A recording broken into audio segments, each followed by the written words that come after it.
हाँ, तो good morning student. आज अपन क्या है कि सेंट्रल गवर्नमेंट के बारे में पढ़ेंगे। पिछले वीडियो में अपन ने क्या किया था कि अपन ने जो लोकसभा है उसके गठन के बारे में पढ़ा था। इसके साथ ही क्या है कि गवर्नमेंट के टाइप्स के बारे में पढ़ा था, गवर्नमेंट की डेफिनेशन के बारे में पढ़ा था। आज अपन पढ़ेंगे लोकसभा का गठन का जो लास्ट पॉइंट है, जो अपना कल छूट गया था, उसके बारे में अपन पढ़ेंगे, जिसका नाम है function power of the speaker. इसका क्या नाम है? 7 पॉइंट है।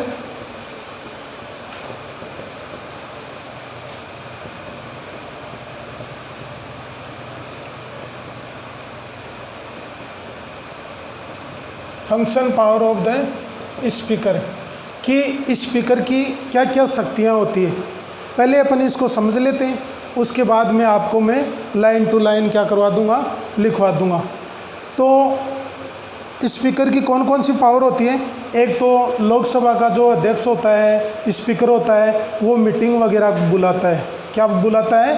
मीटिंग वगैरह बुलाता है। इसके साथ ही वो क्या है कि मतलब लॉ ऑर्डर और डिसिप्लिन है, इनको भी मेंटेन करने का काम करता है। इसके साथ ही क्या है कि लोकसभा का जो स्पीकर होता है वो क्या है कि मतलब सभी प्रोग्राम होते हैं, उनमें क्या है कि जैसे उसको डिसाइड करने का निश्चय करता है कि डिबेट में कौन कौन भाग लेगा, कौन कौन भाग नहीं लेगा। इनके साथ ही क्या है कि जो लोग हाउस ऑफ जो सदन होता है या जो लीडर ऑफ हाउसेज होता है, उसकी राय से भी क्या करता है कि वो डिबेट वगैरह या डिस्कशन वगैरह के बारे में राय लेता है। इसके बाद में थर्ड पॉइंट आता है, he is the ex officio chairman of the some committee of the house. और वो क्या है कि कुछ कमेटियों का क्या है कि सभापति भी होता है, एक्स ऑफिशियो चेयरमैन भी होता है। He appoint the chairman of select committee. और वो क्या है कि कुछ कमेटियों को क्या करता है कि जो कमेटी वगैरह होते हैं उनके चेयरमैन को अपॉइंट करने का वर्क भी करता है। इनके साथ साथ ही क्या है कि उन कमेटियों में परफॉर्म करने का ये सारा वर्क क्या है कि अपना जो लोकसभा का अध्यक्ष है, स्पीकर है, वो करता है। इसके बाद में फोर्थ जो पॉइंट आता है वो क्या है कि ये है कि वो ये भी डिसाइड करता है कि कौन सा बिल मनी बिल है या नहीं है, साधारण बिल होता है या मनी बिल होता है, उसके बारे में डिसाइड करने का वर्क भी कौन करता है। तो ये वर्क क्या है कि मतलब लोकसभा के स्पीकर का होता है। इसके साथ ही क्या है कि वो मतलब क्या है कि जो लोकसभा का जो अध्यक्ष होता है वो राष्ट्रपति और जो मंत्रिमंडल होता है, इनके मध्य क्या है कि जो पत्र व्यवहार है, ये सारा वर्क भी वो ही करता है। इसके बाद में अपन देखते हैं किसके बारे में, राज्यसभा की फॉर्मेशन के बारे में।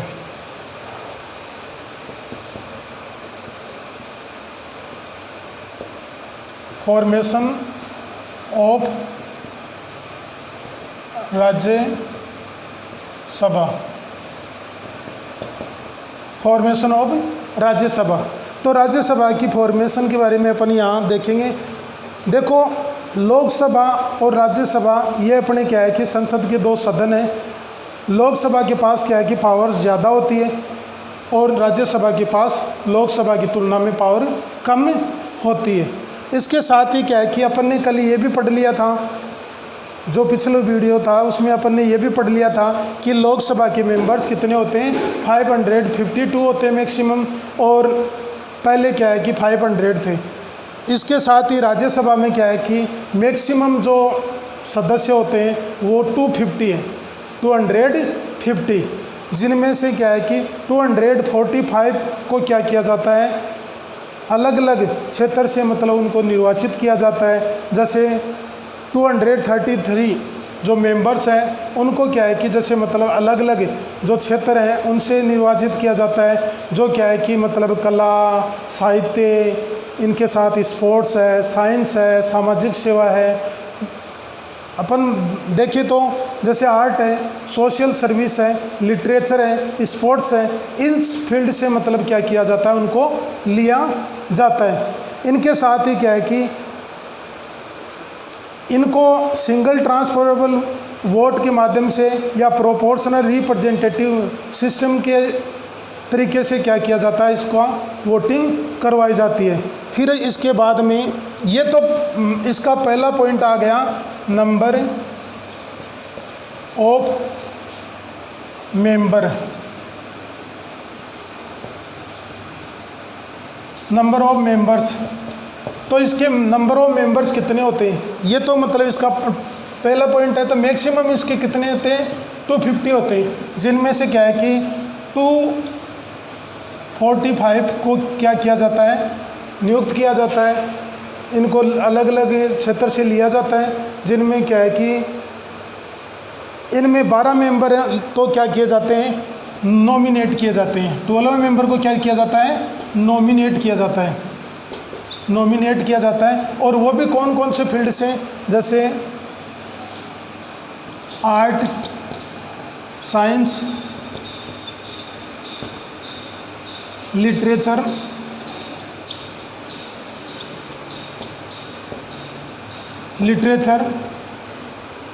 Social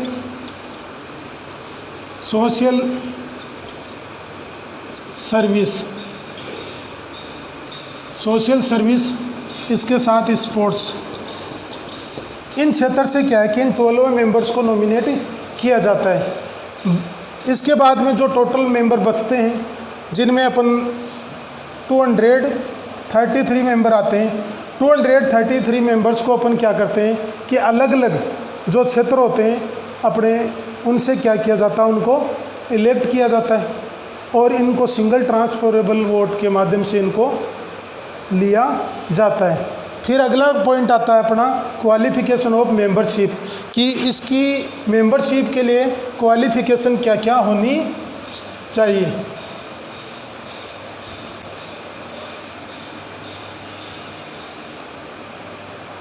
second point,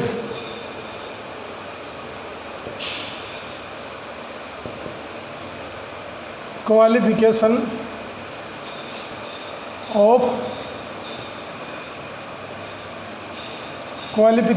for membership, कि इसकी मेंबरशिप के लिए क्वालिफिकेशन क्या क्या होनी चाहिए। बेटा अपन ने पिछले वीडियो में तो ये देखा था कि लोकसभा के मेंबर्स की क्वालिफिकेशन क्या होनी चाहिए, कि एक तो वो भारत का नागरिक होना चाहिए, he should be a citizen of India, he should be age 25 years और मोर, he should not hold any profit under Indian government and state government, he should not bankrupt और he should not mentally disabled, कि वो दिमाग से पागल भी नहीं होना चाहिए, दिवालिया भी नहीं होना चाहिए। इसके साथ ही क्या है कि वो कोई लाभ के पद के ऊपर भी नहीं होना चाहिए। ये मतलब अपन ने लोकसभा में पढ़ा था। इसके साथ ही क्या है कि अब बात आती है राज्यसभा की। तो राज्यसभा में क्या है कि क्वालिफिकेशन तो वो की वही होती है कि भारत का नागरिक होना चाहिए, सिटीजन किसका होना चाहिए, इंडिया का सिटीजन होना चाहिए। इसके साथ ही इसमें क्या होती है कि 25 की जगह इसमें जो ये उनकी एज होती है वो कितनी होती है, 30 ईयर होती है। कितनी होती है, 30 ईयर होती है। उसमें लोकसभा में वो कितनी होती थी, 25 ईयर। बाकी राज्यसभा में कितनी है, 30 ईयर। इसके साथ ही क्या है कि मतलब और सारी चीज़ें क्या है कि सेम की सेम है। बाकी एक ये चीज़ थोड़ी सी हटकर है कि इसकी उम्र होती है, वो एज होती है वो 25 की बजाय 30 होती है और उसमें 25 होती है। फिर आता है टेन्योर ऑफ मेंबरशिप। तो इसकी मेंबरशिप के लिए क्या है कि टेन्योर क्या होनी चाहिए, अवधि क्या होनी चाहिए। तो बेटा उसमें तो क्या है कि अपने देखा था कि 5 ईयर होती थी। कितनी होती थी, 5 ईयर होती थी। इसमें कितनी होती है, इसमें 6 ईयर होती है। कितनी होती है, 6 ईयर होती है।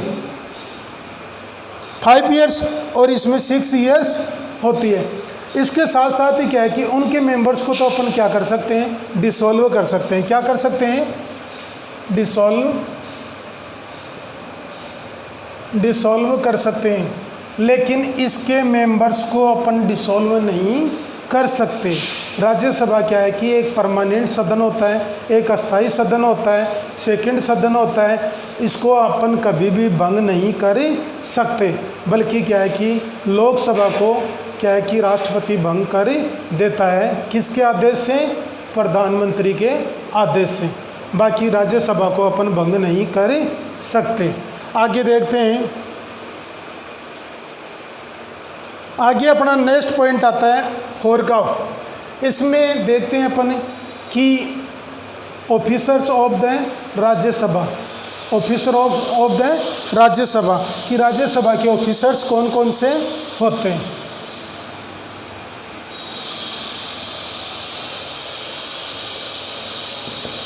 ऑफिसर्स ऑफ द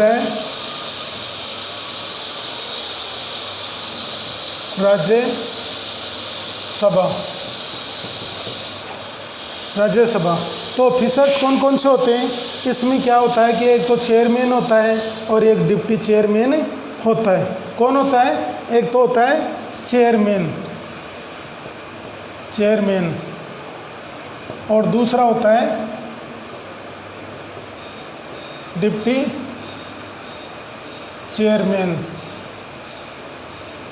चेयरमैन और डिप्टी चेयरमैन, ये दो होते हैं इसमें। और चेयरमैन और डिप्टी चेयरमैन को क्या है कि 19 सदस्य में क्या किया जाता है?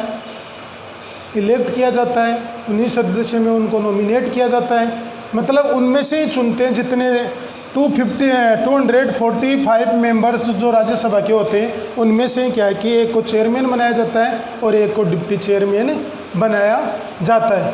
अब क्या है कि ये तो थी इसकी गठन, इसकी फॉर्मेशन, इसकी ऑर्गेनाइजेशन।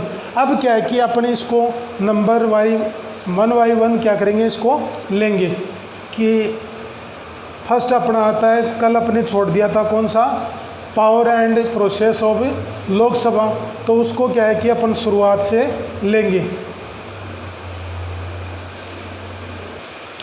हाँ, तो स्टूडेंट अपना क्या है कि लोकसभा का जो गठन है उसका फर्स्ट से लेके 7 पॉइंट तक अपन ने क्या किया, अध्ययन किया है।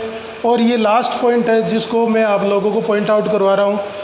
Functions and powers of the speaker, कि स्पीकर के कार्य और शक्तियाँ, स्पीकर के पास कौन कौन से कार्य और कौन कौन सी शक्तियाँ होती है। इसका फर्स्ट जो कार्य है, the speaker proceed upon all the meeting of the Lok Sabha and maintain law and order and discipline.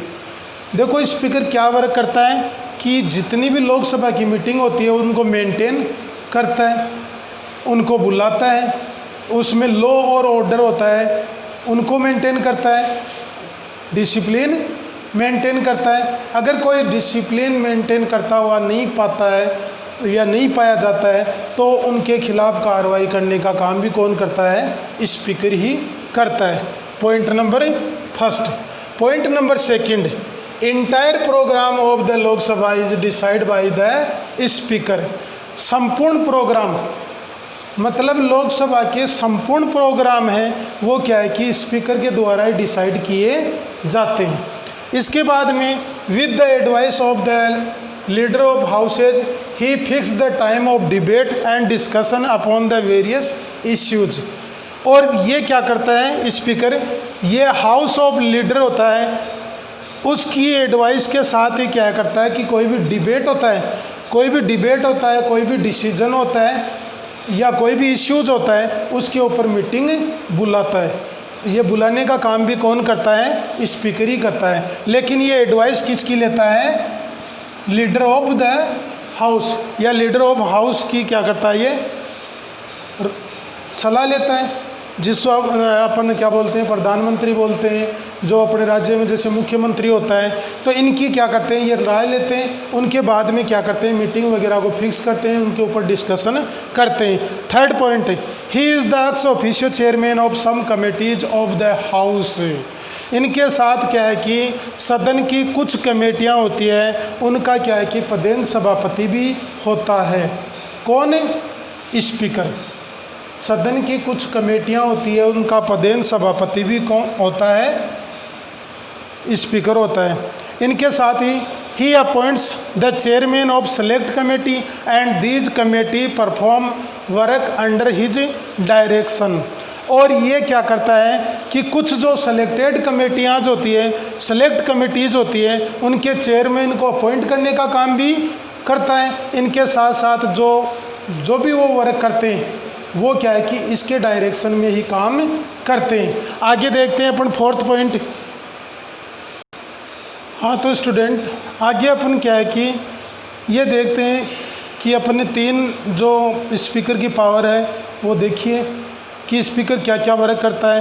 इसके बाद में चौथी पावर आती है the speaker decide whether A bill is a money bill और नोट। स्पीकर क्या करता है? ये डिसाइड करता है कि ये मनी बिल है या नहीं है। इसका निर्णय कौन करता है? स्पीकर करता है। इसके बाद में 5th जो पॉइंट आता है वो आता है all the correspondence between the parliament and the president take place through the speaker। मतलब क्या होता है इसका कि राष्ट्रपति और संसद के मध्य जो भी पत्र व्यवहार का काम करता है वो काम कौन करता है? स्पीकर ही करता है। पार्लियामेंट और प्रेसिडेंट के मध्य जो भी पत्र व्यवहार का काम करता है तो वो वर्क कौन करता है? स्पीकर करता है।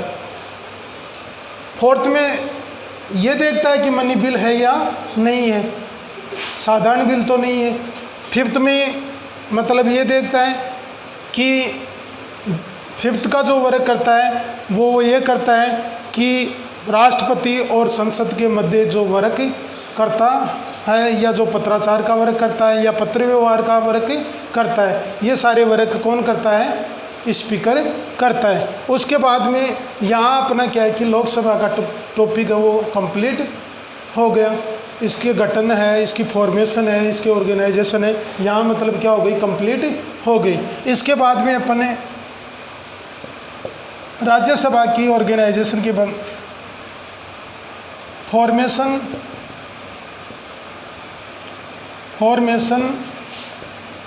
ऑफ द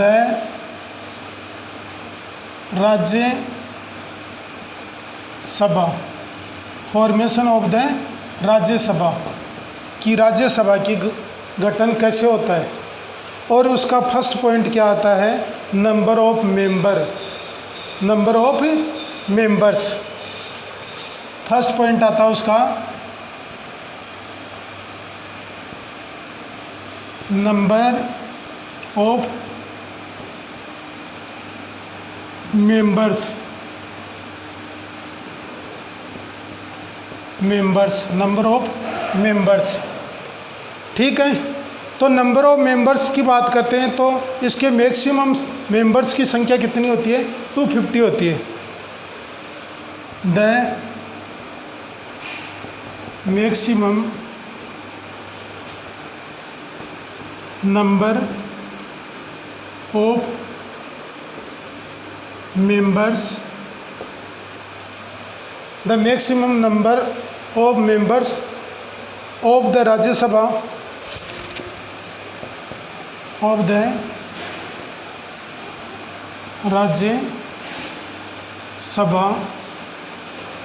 तो इसकी कितनी होती है? 250 होती है।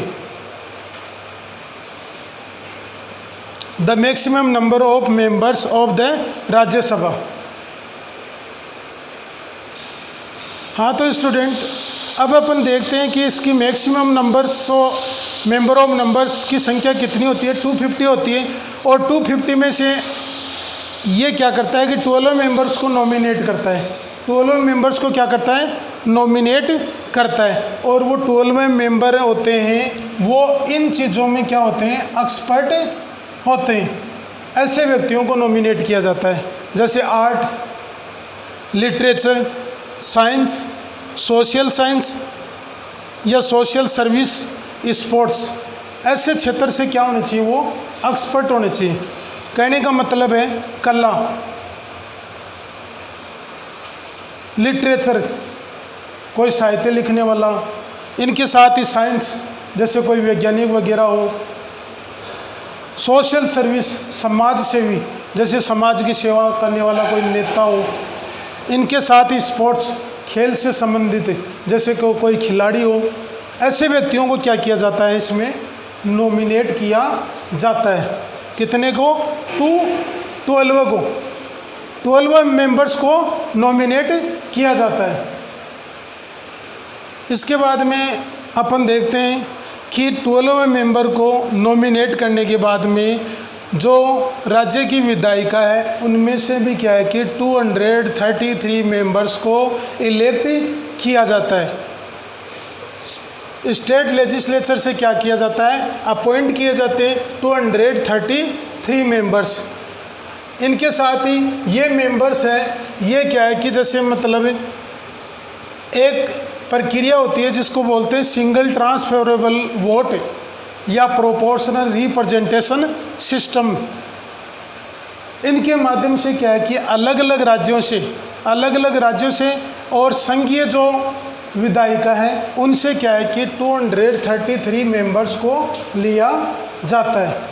फर्स्ट चीज़ तो ये है कि 12 मेंबर को नॉमिनेट किया जाता है, जो कौन कौन से फील्ड से रिलेटेड होने चाहिए, art, literature, science, social service और स्पोर्ट्स। 12 मेंबर तो उनके बाद में मेंबर कितने आते हैं, 233। मतलब इनकी मैक्सिमम संख्या तो कितनी है, 250 है, लेकिन अपन 245 को ही क्या करते हैं, इसमें 8% इलेक्ट करते हैं। तो इनमें से क्या है कि 12 मेंबर को तो नॉमिनेट कर लेते हैं, बाकी 233 मेंबर्स को क्या करते हैं, सिंगल ट्रांसफरेबल वोट होता है, उसके माध्यम से अपन क्या करते हैं, अलग अलग राज्य और जो संघीय विधायिका है उनसे उनको क्या कर लेते हैं, निर्वाचित कर लेते हैं। अगला पॉइंट आता है अपना qualification for membership. Qualification for membership, तो अपना अगला पॉइंट क्या है, qualification of membership. The qualification for membership of the Rajya Sabha are same as in the case of Lok Sabha.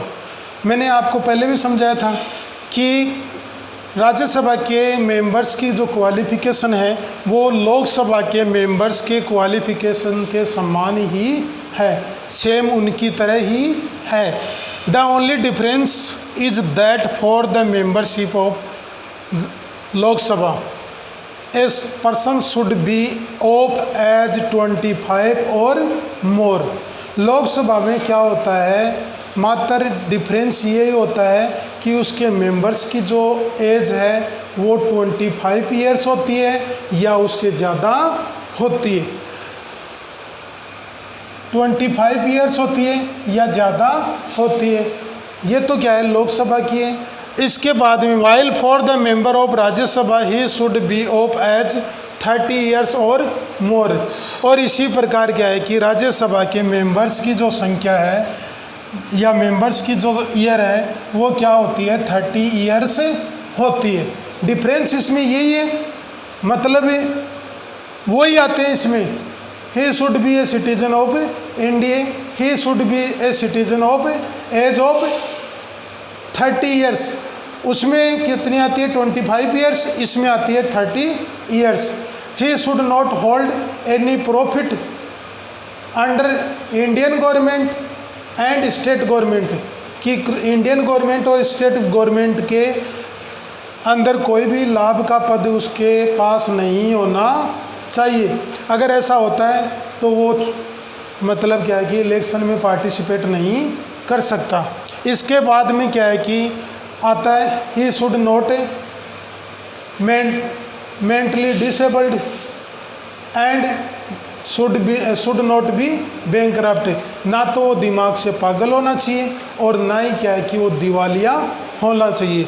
ये सारी मतलब क्या है कि क्वालिफिकेशन में सेम आती है, बस थोड़ा सा डिफरेंस है, वो एज का डिफरेंस है, जो कि उसमें 25 ईयर्स आती है और इसमें 30 ईयर्स आती है। आगे आता है थर्ड का पॉइंट। थर्ड का पॉइंट क्या है, tenure of members.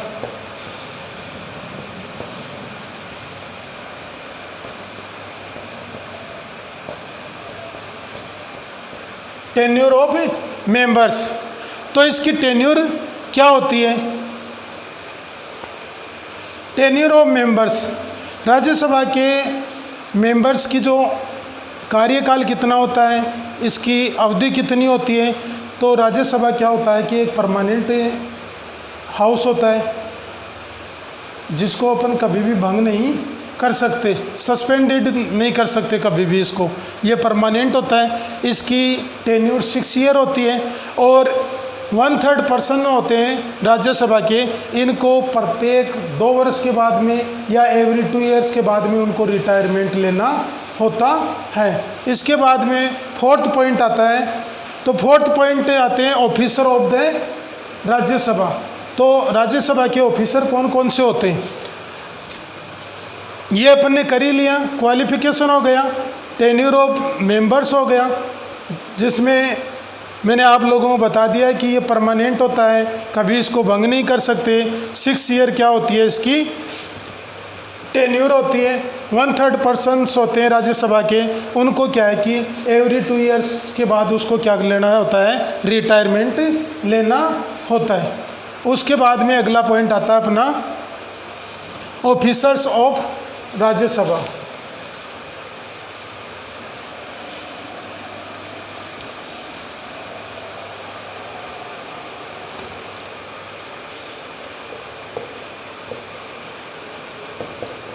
Officers of the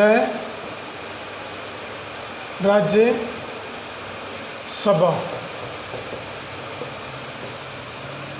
एक तो होता है chairman and deputy chairman, chairman and deputy chairman. Chairman को बोलते हैं सभापति और डिप्टी चेयरमैन को क्या बोलते हैं अपन, उप सभापति। चेयरमैन एंड डिप्टी चेयरमैन, तो चेयरमैन और डिप्टी चेयरमैन होते हैं, ये राज्यसभा की क्या होते हैं, ऑफिसर्स होते हैं, अधिकारी होते हैं। इसके साथ ही क्या है कि राज्यसभा का जो एक्स ऑफिशियो चेयरमैन है, the vice president of Rajya Sabha is the ex officio chairman of Rajya Sabha. इसी प्रकार क्या है कि राज्यसभा का उप जो सभापति होता है वो राज्यसभा का क्या है कि पदेन सभापति भी कहलाता है, एक्स ऑफिशियो चेयरमैन भी होता है। The Rajya Sabha appoint 1 member from its members as the deputy chairman for a period of 6 year. और क्या है कि चेयरमैन को नियुक्त करने के बाद राज्यसभा क्या करती है, अपने जो मेंबर्स होते हैं उनमें से एक मेंबर्स को, कितने को, एक मेंबर को क्या करती है, डिप्टी चेयरमैन के रूप में नियुक्त करती है, डिप्टी चेयरमैन के रूप में नियुक्त करती है, जिसको अपन क्या बोलते हैं, उप सभापति। और जैसे मैंने बताया था कि लोकसभा में क्या होता है, स्पीकर होता है और डिप्टी स्पीकर होता है, उसी प्रकार क्या है कि राज्यसभा में क्या होता है, चेयरमैन और डिप्टी चेयरमैन होता है। तो आज अपना क्या है कि ये राज्यसभा की गठन की प्रक्रिया, इनके साथ ही अपन ने एक पॉइंट जो कल अपना रह गया था, फंक्शन और पावर ऑफ लोकसभा, वो भी अपन ने क्या कर लिया, कंप्लीट कर लिया। अब अपन अगले वीडियो में पार्लियामेंट की क्या है, जो पावर वगैरह है, फंक्शन वगैरह है, वो अपन क्या करेंगे, अगले वीडियो में करेंगे।